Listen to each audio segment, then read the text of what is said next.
Begitu ketemu dengan Kemendikbud itu, textbook kita itu bicara nuklirnya sangat sedikit gitu. Nah, mereka itu mengaku karena mereka nggak paham bahwa batan itu ada. Nah, itu anehnya.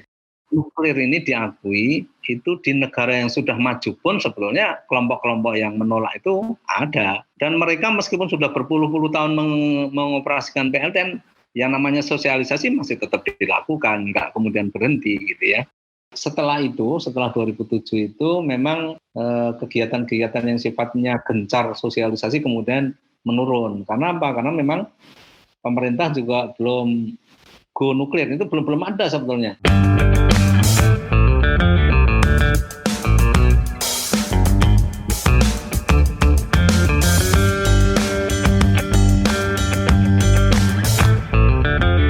Selamat datang di podcast Bicara Nuklir, podcast pertama yang membahas tentang sains dan teknologi nuklir di Indonesia. Di season ini, kita akan ngobrol dengan lebih banyak ahli dengan topik yang lebih luas dan lebih far-reaching daripada sebelumnya. Kita akan gali lebih dalam tentang topik-topik nuklir, baik yang umum maupun yang belum familiar di tengah masyarakat. Jadi stay tuned and let's get radiated.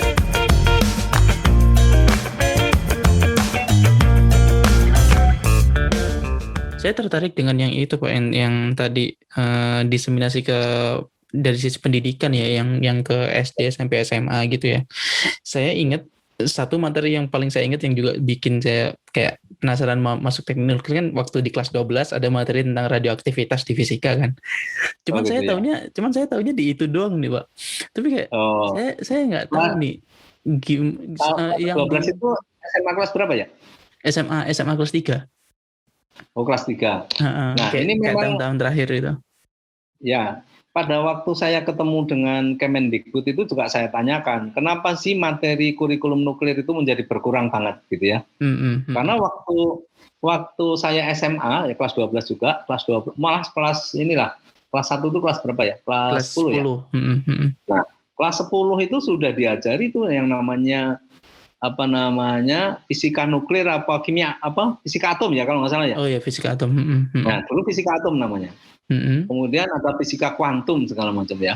Oh, nah, itu tinggi banget itu Pak. Iya, makanya justru menurut saya masuk UGM itu karena mungkin nuklir saya agak bagus lah mungkin ya. Karena dari 100 soal fisika itu 6 diantaranya itu pertanyaannya soalnya masalah terkait dengan nuklir. Oh, itu lumayan Pak. Nah, saya kan udah ngapain itu. Nah, terus saya kembali sudah kuliah, sudah lulus sekian tahun gitu. Begitu ketemu dengan Kemendikbud itu, kok saya lihat textbook kita itu bicara nuklirnya sangat sedikit gitu. Nah, mereka itu mengaku karena mereka nggak paham bahwa batan itu ada. Nah, itu anehnya itu ya. Waduh. Ya, batan itu nggak terkenal ya. Ya, oke. Jadi mereka hanya mendasarkan kepada referensi dari guru-guru yang sering menulis kurikulum itu, yang menyusun kurikulum itu. Nah, mereka kan pengetahuan nuklirnya terbatas juga. Nah, sehingga ya sudahlah ya. Tidak, karena pengetahuannya terbatas ya dia tidak akan mewarnai kurikulum itu dengan nuklir gitu. Ternyata masalahnya ada di situ. Tapi kemudian dengan sekarang ini yang kurikulumnya baru itu kemudian approach-nya PDK terhadap Kemendikbud dengan kurikulum itu kayak gimana Pak? Ya, jadi kami sudah sudah menyusun namanya buku pintar nuklir ya. Buku pintar nuklir itu memang masih untuk SMA ya. Itu sudah kita upload di websitenya Kemendikbud, ada di pusat perbukuan ya, pusat perbukuan. Nah, itu sudah bisa diacu oleh guru-guru SMA dan SMP seluruh Indonesia. Karena sekarang sifatnya textbook itu kan bukan cetakan ya, tetapi pakai online gitu. Ya, online e-book gitu ya. Tapi itu bukan menjadi suatu keharusan untuk diajarkan gitu ya. Itu semua tergantung gurunya untuk mengelaborasi itu ke bahan ajar beliau atau kayak gimana Pak sistemnya itu? Karena sekarang gini modelnya kan kalau Kemendikbud itu hanya clue gitu ya. Jadi kayak ada istilahnya itu satuan bahan ajar atau apa. Satuan bahan ajar itu nanti di situ hanya yang perlu diajarkan adalah ini dan ini. Jadi bukan kemudian buku diserahkan kemudian disuruh ngajar. Kalau dulu kan seperti itu ya. Iya. Kalau dulu kan ada textbook-nya ya. Nah, textbook itu sebagai pegangan guru untuk pengajaran. Kalau sekarang guru itu lebih diberikan keleluasaan untuk mengembangkan ini materi, tetapi clue-nya ada. Oke. Ya. Gitu. Berarti selain dari PDK nyiapin bahan ajarnya juga ya tadi ya, gurunya juga perlu diedukasi ya Pak ya. Nah, ya betul. Itu waktu gimana? Nah, supaya nanti mereka mudah untuk mengajarkan. Gitu. Itu jaringannya sudah berapa luas dan berapa lama Pak itu edukasi guru itu Pak? Kalau guru itu kan sekarang apalagi dengan adanya pandemi COVID-19 ini, kita kan mudah sekali untuk mengundang mereka melalui Zoom meeting itu. Itu kita untuk tahun lalu itu sudah berapa ratus guru dalam waktu hanya beberapa kali pertemuan ya. Wow, dan itu pasti seluruh Indonesia Pak ya? Itu satu kali pertemuan saja hampir 300 orang itu pesertanya. Dari Sabang sampai Merauke. Nah, itu bentuknya kayak diklat gitu Pak ya? Iya, kayak diklat. Jadi ini benar-benar berkah ini sebetulnya. Kalau dulu kita melatih guru dalam waktu 1 minggu itu paling satu kloter itu 25 orang gitu kan. Apa lamanya gitu kan. Iya. Dan itu harus membiayai ratusan juta karena mereka harus nginep di hotel lah, akomodasi, makan, segala macam. Nah sekarang gratis, tinggal sewa Zoom aja. Iya betul. Itu sangat cepat sekarang. Dan untuk yang berkaitan dengan produk-produk yang dihasilkan oleh Batan itu Pak, berarti itu kayak semacam PDK itu kayak bikin semacam expo tahunan gitu kayak mendisplay kayak apa itu atau kayak gimana peran PDK untuk kayak quote unquote mendisplay apa yang sudah dihasilkan Batan gitu. Ya betul Mas. Jadi memang itu konvensional ya, promosi melalui pameran itu memang konvensional ya, tetapi masih kita lakukan juga, kita ikuti.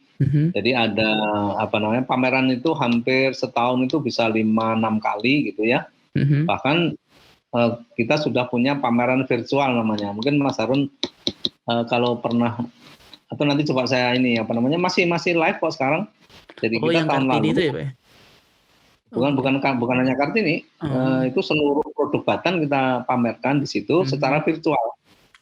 Jadi seolah-olah memang kita menelusuri tempat pameran seolah-olah gitu ya, padahal itu melalui virtual gitu ya.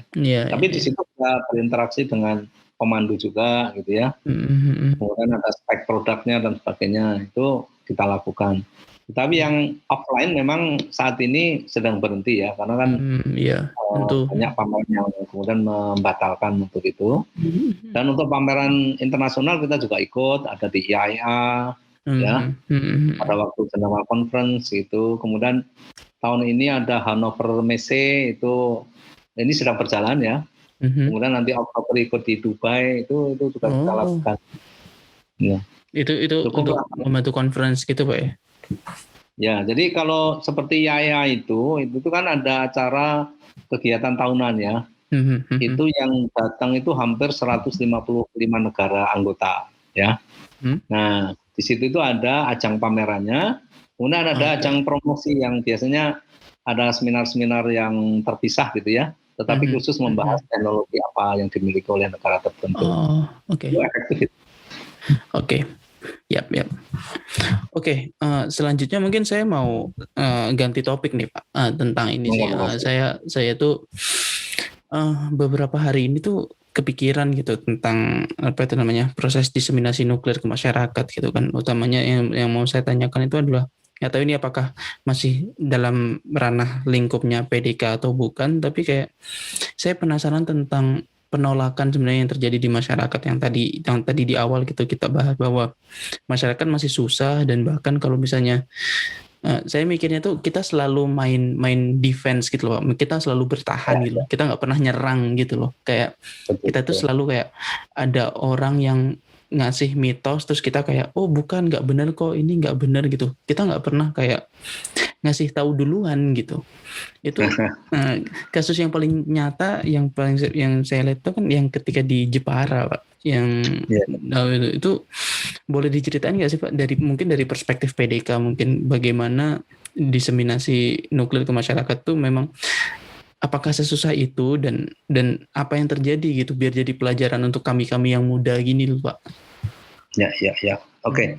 Baik, saya sebenarnya pelaku juga yang di Jepara itu. Karena saya waktu itu masih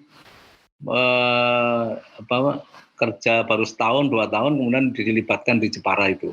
Karena memang saya masuk dari pertama juga di humasnya Batan gitu ya. Oke. Nah, kemudian waktu itu belum ada PDK. PDK itu sebenarnya lahirnya tahun berapa ya? Tahun 90-an ke atas lah gitu. Oke. Nah, PDK ini kan dulu sebelumnya kan PDIN ya, Pusat Diseminasi Iptek Nuklir. Oke. Kemudian sebelumnya PPINK, Pusat Pemasyarakatan Iptek Nuklir dan Kerjasama. Jadi ada ininya. Iya. Tapi sebenarnya intinya dibentuk memang salah satu tugasnya adalah untuk mensosialisasikan program pengembangan nuklir untuk listrik. Nah itu salah satu tugas utamanya. Jadi masih terkait juga. Nah, kemudian saya karena waktu itu ya masih muda masih culun gitu lah ya. Cuma saya coba mengamati sebetulnya apa sih yang ditolak oleh masyarakat itu. Kemudian cara-cara penolakannya seperti apa. Kemudian cara solusinya seperti apa. Ya memang nuklir ini diakui itu di negara yang sudah maju pun sebetulnya kelompok-kelompok yang menolak itu ada. Dan mereka meskipun sudah berpuluh-puluh tahun mengoperasikan PLTN, yang namanya sosialisasi masih tetap dilakukan, nggak kemudian berhenti gitu ya. Iya. Nah, kemudian waktu itu tahun 2000 berapa yang di Jepara itu 2000 itu zamannya Pak Gus Dur kalau nggak salah. 2000 awal berarti Pak ya? Ya, 2000 awal. Pada saat Pak Harto, Pak Habibie itu memang beliau ini kan duet maut gitu ya.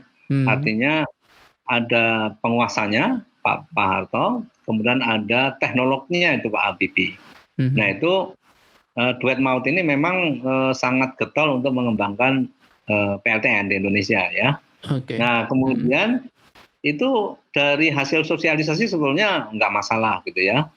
Nah, maksudnya nggak masalah ini gimana Pak? Nggak masalah itu waktu sebelum 2000 ya, sebelum 2000 itu penolakan nggak terlalu signifikan lah gitu. Demo-demo itu di seluruh juga Indonesia gitu? Belum waktu itu masih di Jawa Tengah lah, masih di Jawa Timur, Jawa Tengah gitu ya. Nah, kemudian kebetulan posisinya itu sangat bagus karena waktu itu pertumbuhan konsumsi listrik itu hampir 9% kalau nggak salah. Nah, sementara kita masih krisis sumber energi fosil itu dan baru bisa mensuplai sekitar 5-6% kalau nggak salah. Jadi ada kesenjangan kebutuhan listrik yang nantinya kalau Indonesia itu tumbuh seperti waktu itu ya. Nah, cuma kebetulan kan tahun 98 ada krisis itu ya, krisis multi dimensi lah gitu ya, politik, ekonomi, hukum dan sebagainya. Nah, termasuk industri-industri waktu itu kan juga menghentikan operasionalnya, nah, sehingga kebutuhan proyeksi yang tadi 9% itu kemudian tidak relevan lagi. Nah, kemudian kita cooling down. Nah, tetapi setelah 2000 ke atas itu kok pergerakan pertumbuhan listrik itu kembali meningkat, ya, sampai 7%, 8%. Nah, kembali lagi PLTN di Jepara itu didengungkan, gitu ya. Nah, jadi berjalan dengan semakin gencarnya sosialisasi, kemudian ada ini tumbuh bibit-bibit penolakan. Kalau nggak salah satu tokoh mahasiswa yang mendampingi, yang mengadvokasi masyarakat supaya nolak nuklir ya ada salah satunya adalah orang Gajah Mada juga ada, gitu ya kan? Orang perguruan tinggi swasta juga ada. Nah mereka itu militan sekali, gitu ya. Mereka berbulan-bulan tinggal di situ, mengadvokasi, membuat heboh masyarakat, membuat perpecahan dan sebagainya. Nah kemudian didukung oleh LSM yang memang penggiat lingkungan ya, ada Marem lah, ada Keraton lah, ada Greenpeace lah gitu ya, ada yang di lingkungan hidup itu banyak gitu. Nah kemudian puncaknya itu di 2007 kalau tidak salah ya, pada waktu ada Pak Sumatsail itu kan konferensinya orang-orang NU gitu ya, kemudian dihadiri Pak Menteri waktu itu, nah kemudian di demo besar-besaran. Nah, kemudian setelah itu, kita cooling down lagi. Tetapi kan yang namanya kebutuhan listrik ini nggak bisa di stop ya kan, akan berkembang terus sementara energi fosil kita menurun terus. Nah intinya setelah 2007 itu memang kegiatan-kegiatan yang sifatnya gencar sosialisasi kemudian menurun. Karena apa? Karena memang pemerintah juga belum istilahnya belum deal bahwa ini go nuklir, itu belum ada sebetulnya. Jadi sampai saat ini kah gitu? Sampai saat ini sebetulnya kan kita itu maju mundur. Belum ada kesepakatan secara politik bahwa kita betul-betul akan mentargetkan kapan itu listrik dari nuklir itu akan dihasilkan gitu ya. Nah sehingga kami dari lembaga Litbang yang kemudian juga diminta untuk melakukan ini studi lokasi, studi ekonomi dan sebagainya. Ya hasilnya adalah dokumen gitu ya, dokumen. Nah kemudian kalau dari sisi masyarakat, sebenarnya masyarakat kita itu mudah kok gitu ya, asal pemerintah itu kuat komitmennya, itu masyarakat juga pasti akan larut dengan komitmen itu gitu ya. Tetapi masalahnya ini kan diambangkan ya. Nah karena diambangkan ya, kalau kita kuat ya untuk apa? Kapan mau dibangun juga belum jelas gitu ya. Nah, akhirnya kami mengambil ya sudah kita edukasi saja masyarakat itu sambil dari teman-teman teknis itu menguasai teknologinya. Sampai di situlah kira-kira. Berarti kalau bisa saya simpulkan yang dari tragedi lagi dari apa yang terjadi di Jepara itu kayak sebenarnya berawal dari Kriegssmond. Terus abis itu membuat cooldown, naik lagi tapi tidak ada dukungan masyarakat, sehingga membuat pemerintah jadi agak ragu gitu untuk berkeputusan gitu kali ya Pak, kalau bisa disimpulkan gitu Pak ya. Kalau saya bisa luruskan tidak tepat sih seperti itu. Analisis seperti itu memang belum pernah dilakukan secara valid gitu ya.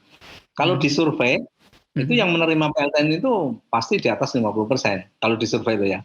Nah iya itu yang membuat saya bingung sebenarnya Pak. Survei Batan sendiri kan juga selalu menyebutkan kayak di atas 70% gitu kan penerimaan masyarakat terhadap itu PLTN gitu kan. Tapi kenapa kok nggak jadi gitu kasarannya gitu. Nah itu tadi belum ada komitmen sebetulnya. Nah apakah Presiden sebagai penguasa pemerintahan itu kemudian mendasarkan pada hasil survei, itu juga belum ada penjelasannya gitu ya. Ataukah memang pemerintah ini belum membutuhkan nuklir? Nah itu kan karena Batan ini bukan kementerian yang selalu diajak rapat terbatas, diajak memutuskan tentang penggunaan energi dan sebagainya. Ini kan kemudian kami menjadi gampang juga sebenarnya pertimbangan untuk tidak go nuklir ini apa sih sebenarnya? Nah ini yang belum terpecahkan sampai sekarang. Tapi menurut saya secara pribadi gitu ya, menurut saya secara pribadi memang pemerintah itu belum mau lah istilahnya itu. Nah kemudian perintahnya kan ya silahkan dipelajari dulu, dikuasai dulu. Padahal sekarang kalau saya menganalogikan ya, zaman sekarang itu untuk bisa menggunakan suatu teknologi tidak mesti harus belajar dari basic gitu ya. Ya bisa beli gitu kan ya. Nah, analoginya begini, kalau kita punya anak mau kuliah, mau sekolah, perlu menggunakan motor. Apa kita harus belajar mesin dulu? Harus belajar bagaimana cara membuat busi, pembakaran, segala macam itu seperti apa? Enggak perlu. Kalau kita butuh, belilah motor itu, kemudian kita ikut training sebentar untuk bisa mengemudi dengan baik, dapat SIM, enggak masalah itu. Iya. Ya kan? Ya. Betul. Negara Uni Emirat Arab yang sekarang punya 4 itu, dia punya teknologi apa? Dia nggak punya. Iya, beli semua mereka dari Korea. Iya, dia punya duit. Dari sejak desainnya beli, kajiannya beli, kemudian pengawasnya juga beli, semua konsultan itu. Tetapi mereka mau berkomitmen untuk itu, ya sudah jadi. Oke. Itu sih, menurut saya pribadi ya. Iya. Berarti kalau untuk kami yang muda ini apakah naif gitu Pak kalau misalnya mau bilang kayak boleh kali ya coba diusahain lagi gitu ada PLTN gitu, kita lobby pemerintah lagi gitu untuk ngegolin gitu. Apakah kami terlalu naif Pak kalau misalnya generasi sebelum kami udah mencoba tapi belum berhasil gitu? Ya, sebenarnya gini menurut saya ya. Jadi untuk bisa memutuskan PLTN atau tidak PLTN itu memang harus diperlukan kajian yang mendalam gitu ya. Apakah betul cadangan sumber daya energi yang kita miliki sekarang itu datanya valid apa tidak, ya kan? Oke. Nah, apakah betul kita sudah nggak punya minyak? Apakah betul kita sudah tidak punya batu bara? Kalau itu betul, itu masih berapa tahun mereka bertahan, gitu ya? Nah, kemudian kalau itu sudah diketahui valid dan itu datanya juga bisa dipercaya, nah kira-kira sampai pada saat titik itu kita mau menggunakan apa, gitu? Nah, kalau itu dipahami dengan baik, gitu ya, ya mestinya kita bisa mengambil keputusan dengan tepat, gitu ya. Iya. Kalau misalnya katakanlah tinggal 60 tahun lagi, oke, 60 tahun. Nah, kemudian 10 tahun atau 20 tahun sebelumnya kan harus kita persiapkan ya transisinya itu. Iya. Nah, itu baru transisinya. Nah, kemudian kita kan harus mempelajari bagaimana membangun, mengembangkan, mendesain, mengoperasikan, merawat PLTN ini kan harus belajar juga. Nah, supaya apa? Nanti ketergantungan kita terhadap luar negeri itu menjadi lebih kecil gitu ya. Tidak semuanya tergantung. Kalau semuanya tergantung, teknologi itu menjadi sangat mahal. Tapi kalau ada kontribusi lokal kita, itu nanti paling tidak anak-anak muda kita itu bisa percaya diri bahwa ini bisa berdiri karena kami gitu, bukan karena lu, gitu kan? Dan jadinya kita perlu memikirkan bahwa ini adalah investasi jangka panjang gitu Pak ya. Jangka panjang. Kalau nuklir pasti jangka panjang. Iya. Oke, mungkin ini terakhir Pak. Jadi nggak kerasa ini udah hampir 1 jam ini.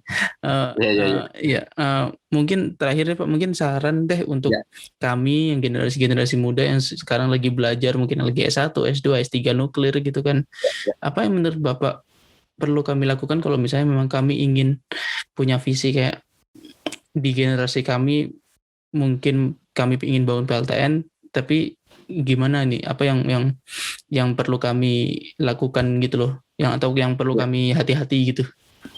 Ya, baik. Terima kasih Mas. Jadi saran saya ini jangan belajar nuklir itu hanya nuklir semata gitu ya. Karena nuklir itu lebih kental nuansa politik dan sosialnya gitu ya.